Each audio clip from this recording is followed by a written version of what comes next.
அந்த ஊர்ல இருந்து நான் விசாரிச்ச அளவுல அந்த திருப்பரங்குன்றத்தினுடைய மண்ணின் மக்கள் பூர்வீகுடி மக்களாக இருக்கிற அவங்க சொல்றாங்க, இங்க 2 மக்கள் தான் பல ஆண்டு காலமா அங்க வழிபடுறாங்க. அது அவரவருடைய உரிமை.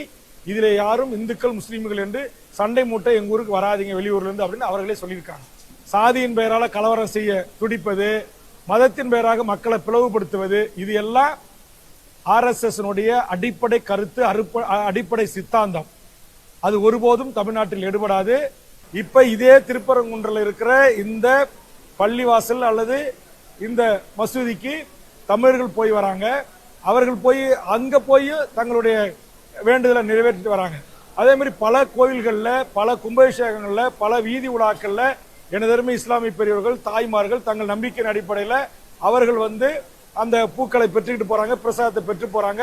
மரியாதை நிமித்தமா எங்களுக்கு மாலை மரியாதை செய்து இஸ்லாமிய உறவுகள், கிறிஸ்துவ உறவுகள் வரவேற்கிறாங்க.